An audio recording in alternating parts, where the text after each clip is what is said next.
اعوذ باللہ من الشیطان الرجیم بسم اللہ الرحمن الرحیم الحمدللہ والصلاۃ والسلام علی رسول اللہ اما بعد۔ آج میری ویڈیو کا عنوان ہے رمضان المبارک۔ تو ماہ رمضان انشاءاللہ شروع ہو چکا ہے، تو رمضان کے متعلق میں ویڈیو انشاءاللہ آپ تک پہنچانا چاہتا ہوں، تو آپ بھی مہربانی کر کے جہاں تک یہ دعوت کا کام ہو آپ آگے پہنچائیں۔ تو ویڈیو شروع کرتے ہیں انشاءاللہ۔ اعوذ باللہ من الشیطان الرجیم بسم اللہ الرحمن الرحیم۔ ماہ رمضان کا ہر لمحہ آخر سنوارنے کا بہترین موقع ہے۔ تمام انسان ہر پل کے ساتھ موت کی طرف بڑھ رہے ہیں۔ جس نے یہ رمضان پا لیا وہ اپنے گناہوں کی معافی اور اللہ کے عذاب سے بچنے کے لیے محنت کر لے۔ کیا یہ ممکن نہیں کہ یہ اس کی زندگی کا آخری رمضان ہو؟ حضرت ابو ہریرہ رضی اللہ تعالیٰ عنہ سے روایت ہے کہ محمد کریم صلی اللہ تعالیٰ علیہ وسلم نے فرمایا، جب رمضان کی پہلی رات ہوتی ہے تو شیطان اور سرکش جنات کو جکڑ دیا جاتا ہے اور دوزخ کے دروازے بند کر دیے جاتے ہیں۔ اس کا کوئی دروازہ کھلا نہیں ہوتا اور جنت کے دروازے کھل جاتے ہیں، اس کا کوئی دروازہ بند نہیں ہوتا۔ اور آواز دینے والا آواز لگاتا ہے، خیر طلب کرنے والوں، نیک کام کرنے کے لیے آگے بڑھو، اور برے کام کی طلب رکھنے والوں، برے کاموں سے رک جاؤ۔ اور اللہ تعالیٰ ہر رات بخشش پانے والوں کو دوزخ سے آزاد فرماتا ہے۔ رواہ ترمذی ابن ماجہ۔ حضرت ابو ہریرہ رضی اللہ تعالیٰ عنہ سے روایت ہے کہ محمد کریم صلی اللہ علیہ وسلم نے فرمایا، جس شخص نے بغیر کسی رخصت کے اور بیماری کے رمضان کے ایک دن کا روزہ چھوڑ دیا تو زندگی بھر کے روزے اس کے ثواب کو پورا نہیں کر سکتے۔ تو میں دہراتا ہوں، دوبارہ یہ نوٹ کریں کہ جس شخص نے بغیر کسی رخصت کے اور بیماری کے یعنی عذر کے رمضان کا ایک دن کا روزہ چھوڑ دیا تو زندگی بھر کے روزے اس کے ثواب کو پورا نہیں کر سکتے۔ اور اگر زندگی میں میں تشریح کرنا چاہتا ہوں کہ اگر زندگی میں وہ دوبارہ روزہ مل بھی جائے تو وہ فرض روزہ اپنی جگہ ہے، تو نفلی روزہ جو فرض کی روزے کی جگہ پوری نہیں کر سکتا ہے، اگرچہ ساری زندگی روزے رکھے۔ ابو داؤد ترمذی۔ اسلام میں روزے کی فرضیت۔ اسلام میں داخل ہونے کی 5 شرائط ہیں، ان میں سے کسی ایک بھی شرط کا زبان یا عمل سے انکار کرنا گناہ نہیں بلکہ کفر ہے۔ حضرت ابن عمر رضی اللہ تعالیٰ عنہ روایت کرتے ہیں کہ محمد صلی اللہ تعالی وسلم نے فرمایا، اسلام کی بنیاد 5 چیزوں پر ہے۔ نمبر 1، اس بات کی گواہی دینا کہ اللہ کے علاوہ کوئی عبادت کے لائق نہیں اور محمد صلی اللہ علیہ وسلم اللہ کے بندے اور اس کے رسول ہیں۔ نمبر 2، نماز قائم کرنا۔ نمبر 3، زکوٰۃ ادا کرنا۔ نمبر 4، حج کرنا۔ نمبر 5، رمضان کے روزے رکھنا۔ رواہ مسلم، بخاری و امام مسلم رحمہ اللہ۔ رمضان کے مہینے کے تمام روزے رکھنا اسلام میں داخل ہونے کی 5ویں شرط ہے۔ جو مرد یا عورت بغیر کسی عذر شرعی کے روزہ نہ رکھے وہ اپنے آپ کو مسلمان سمجھے یا لوگ اسے مسلمان کہیں، وہ اسلام سے خارج ہے۔ ماہ رمضان کے روزوں کے بارے میں اللہ عز و جل نے فرمایا، یا ایھا الذین آمنوا کتب علیکم الصیام کما کتب علی الذین من قبلکم لعلکم تتقون۔ اے ایمان والو، تم پر روزہ فرض کیا گیا ہے جیسے تم سے پہلوں پر فرض کیا گیا تھا، تاکہ تم گناہوں سے بچنے والے بن جاؤ۔ سورہ بقرہ آیت نمبر 183۔ نمبر 2 ہے فمن شاہد منکم الشہر فلیصمہ۔ سو تم میں سے جو اس مہینے کو پائے تو لازم ہے کہ وہ روزے رکھے۔ سورہ بقرہ آیت نمبر 185۔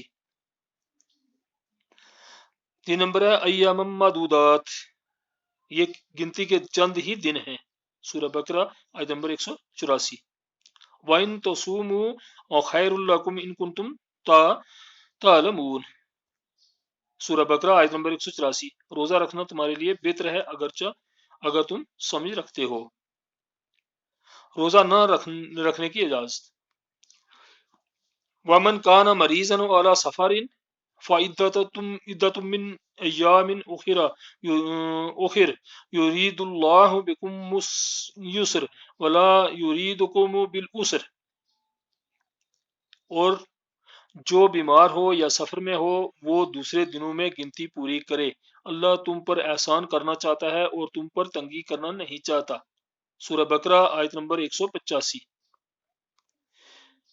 جابر رضی اللہ تعالیٰ عنہ سے روایت ہے کہ ہم نے رسول اللہ صلی اللہ علیہ وسلم کے ساتھ سفر کیا، روزہ رکھنے والا روزہ رکھتا تھا اور افطار کرنے والا افطار، لیکن کوئی کسی پر عیب نہ کرتا تھا، اسی آیت کی روشنی میں۔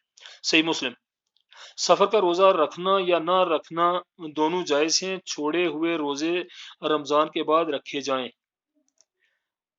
مسافر، بیمار، دودھ پلانے والی یا حاملہ عورت کو روزہ نہ رکھنے کی اجازت ہے، بعد میں صرف قضا ہوگی۔ صحیح بخاری، احمد، ابو داود اور ترمذی۔ روزے سے متعلق چند اہم باتیں۔ حضرت ابو ہریرہ رضی اللہ تعالیٰ عنہ سے روایت ہے کہ محمد صلی اللہ علیہ وسلم نے فرمایا، جو شخص جھوٹ بولنا اور دغا بازی کرنا نہ چھوڑے تو اللہ کو اس بات کی کوئی ضرورت نہیں کہ وہ اپنا کھانا اور پینا چھوڑ دے۔ یعنی روزہ اگر رکھا ہے تو اس نے اگر یہ برے کام کیے ہیں تو اس کا روزہ رکھنا اور نہ رکھنا برابر ہے۔ صحیح بخاری۔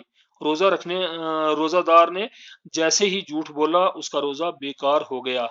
حضرت بریدہ رضی اللہ تعالیٰ عنہ سے روایت ہے کہ محمد کریم صلی اللہ تعالی وسلم نے فرمایا، ہمارے اور منافقوں کے درمیان عہد نماز ہے، جس نے نماز چھوڑ دی اس نے کفر کیا۔ روا نسائی۔ بغیر شرعی عذر کے نماز نہ پڑھنے والے غیر مسلم ہیں، بے نمازوں کا بھوکا پیاسا رہنا بیکار ہے۔ محمد صلی اللہ علیہ وسلم کی صحیح احادیث مبارکہ کے مطابق نیند میں احتلام ہو جانے سے، مسواک کرنے سے، وضو میں کلی کرنے سے، مرہم پٹی کرنے سے یا طبی طور پر خود بخود الٹی آ جانے سے، خواہ الٹی منہ بھر کر ہی کیوں نہ آ جائے، روزہ نہیں ٹوٹتا۔ دوبارہ سن لیں، محمد کریم صلی اللہ علیہ وسلم کی صحیح حدیث مبارکہ کے مطابق نیند میں احتلام ہو جانے سے، مسواک کرنے سے، وضو میں کلی کرنے سے، مرہم پٹی کرنے سے یا طبی طور پر خود بخود الٹی آ جانے سے، خواہ الٹی منہ بھر کر ہی کیوں نہ آ جائے، روزہ نہیں ٹوٹتا۔ قصدن، یہ دیکھیں آپ، قصدن صحبت کرنے، قصدن الٹی کرنے، حیض، نفاس اور قصدن کھا پی لینے سے روزہ ٹوٹ جاتا ہے۔ اگر جان بوجھ کر کسی نے صحبت کی ہے یا الٹی کی ہے، حیض، نفاس اور قصدن کھا پی لینے سے روزہ ٹوٹ جاتا ہے۔ حیض و نفاس آ جائے تو تب بھی روزہ ٹوٹ جاتا ہے۔ بخاری، مسلم، ابو داود، ابن ماجہ نے روایت کیا ہے۔ حضرت ابو ہریرہ رضی اللہ تعالیٰ عنہ، سنت کے خلاف تمام نیکیاں برباد ہیں۔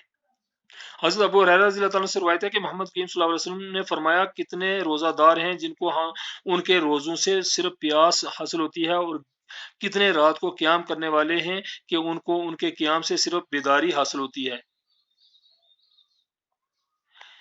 جس کی سحری، افطار یا تراوی کا طریقہ محمد کریم صلی اللہ علیہ وسلم کی سنت کے خلاف ہے، اس کا بھوکا پیاسا رہنا اور قیام کرنا بیکار ہے۔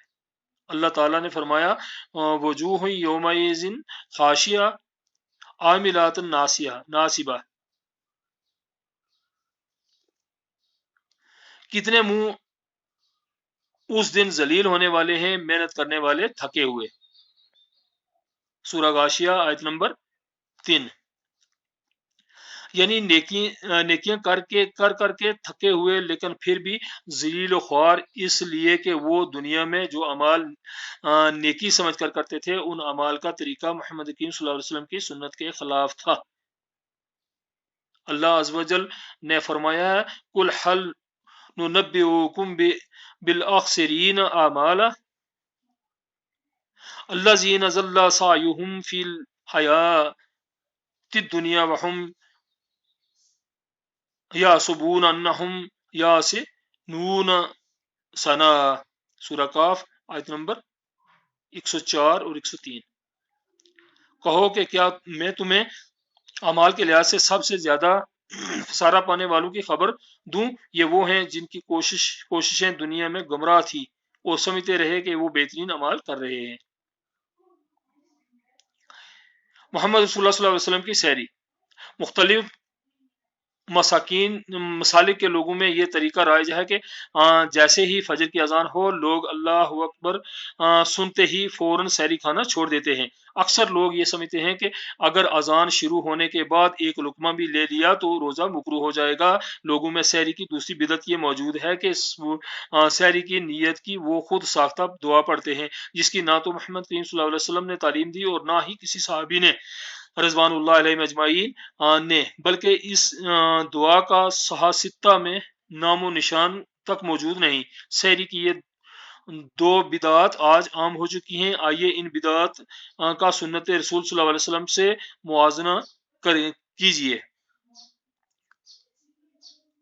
حضرت ابو ہریرہ رضی اللہ تعالیٰ عنہ سے روایت ہے کہ محمد کریم صلی اللہ علیہ وسلم نے فرمایا، جب تم میں سے کوئی شخص اذان کے کلمات سنے اور کھانے پینے کا برتن اس کے ہاتھ میں ہو تو برتن نہ رکھے جب تک کہ وہ اپنی کھانے پینے کی ضرورت اس میں سے پوری نہ کر لے۔ رواہ ابو داود۔ آگے ہے، اگر سحری کے وقت کھاتے یا پیتے ہوئے اذان ہو جائے تو اپنے برتن میں موجود کھانے یا پینے کی چیز کو مکمل کرنا محمد کریم صلی اللہ علیہ وسلم کا حکم ہے۔